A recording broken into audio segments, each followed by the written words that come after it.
Hello guys, good morning. Ngayon nga ay araw ng Martes at kapag Martes nga ay volume ang parcel namin sa hub.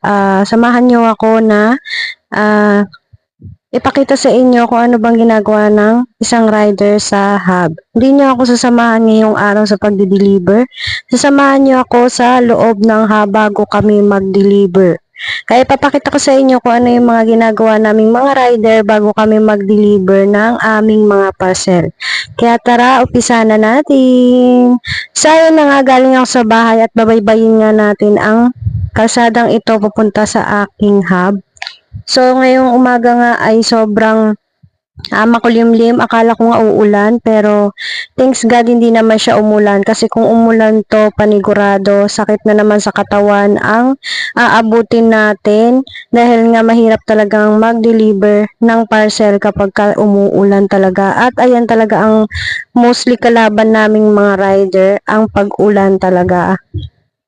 At ayun na nga, fast forward nga, nandito na tayo sa hub. Ayan, at salamat at nakarating tayo ng maayos. Idiniretso ko na nga yung motor ko sa loob ng hub. At pag bago nga yan ay mag-i-in muna tayo syempre. Para hindi tayo malate dahil nga tumating ako ng 7:57 na nga dyan. At kitang-kita nyo naman kung gaano karami yung mga parcel sa loob. At nandyan na nga rin yung truck. At ayun nga, mga kasama ko ay mababait yung mga yan. So, ayan, bago tayo magsimula ay maglalag muna tayo dito sa logbook. Syempre, may login din kami sa apps, pero hindi ko na napapakita sa inyo. So, ayan, nagpirma lang ako dyan at nagsulat ng pangalan ko. At tingnan nyo naman yung itsura ng hub namin kapag hindi pa nababahig. Ayan.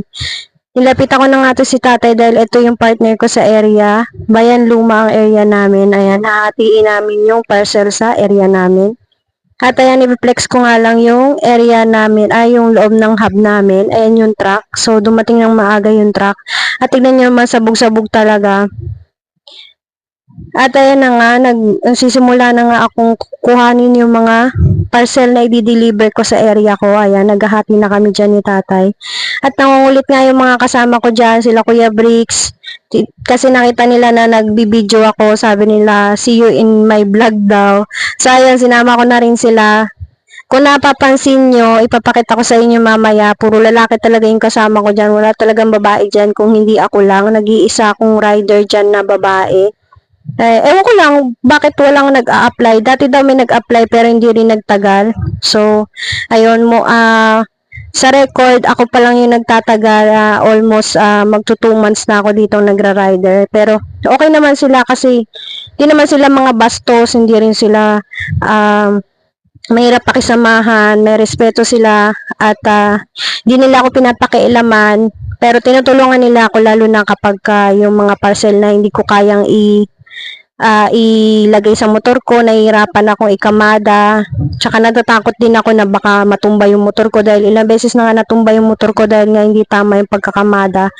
Tumatabingi, nalalaglag yung mga parcel. So, talagang yun talagang iiwasan natin. Sobrang init talaga dyan dahil nga sinasarado na yung hub. Tignan nyo naman yung pawis ko sa mukha. Grabe, parang naligo ulit ako sa pawis. Ayan, kaya naman na punas-punas muna tayo dyan. At napagod na rin ako kaya umupo na rin ako dyan. So, pakita ko lang sa inyo yung mga kasamaan ko. Ayan, puro lalaki talaga sila. Mababait yan, sila Kuya Bricks. At saka yung mga sorter, mga yung mga, ayan, si tatay yung partner ko dito sa hub. So, ayan, ito na nga yung parcel na i-deliver ko.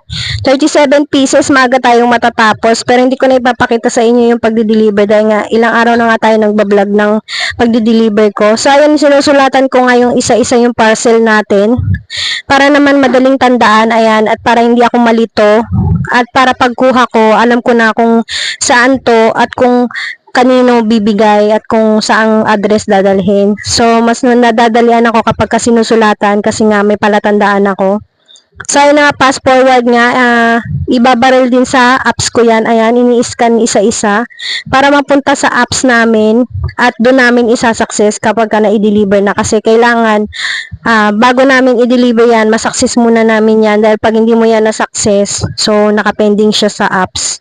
So, ayun na nga, pagkatapos nga ibaril lahat yun sa system ko, Bumalik na ako sa pagsusulat diyan. So, ito yung buhay ng rider, hindi lang basta pagdi-deliver. Nagsusort din kami, nagbabahik ng mga area namin. Kapag konti lang yung ano namin, yung area namin sa Bahay Luma, nagbubuhay na tubig ako. So, ayan, may meeting nga kami, nagpa-meeting yung supervisor namin. Ayan, flex ko lang yung mga katrabaho ko. At meron nga isang babae dito, sorter, si Ma'am Nessie. Ayun, ipapakita ko rin sa inyo, nasa harapan siya. Ayun, nag-aayos siya doon. Ayan. Ma'am Nessie yan. So, dalawa kaming babae dito. At fast forward nga, natapos na yung meeting at natapos na rin akong magkamada ng aking mga parcel sa aking motor. Nagre-ready lang ako dyan para sa pagdi-deliver mamaya. So, tinali ko na yung buko kasi nga tumidikit yan sa tape ng parcel na nasasabunutan ako kaya tatali natin yan. So, yun lang yung maipapakita ko muna sa inyo sa ngayon. Kung bago ako umalis ng hub.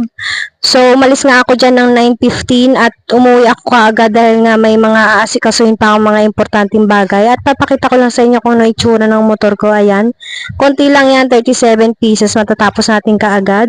So, yun lang. Tatapusin ko na ang video na ito. Salamat sa panonood. Salamat din sa support. At sana nag-enjoy kayo.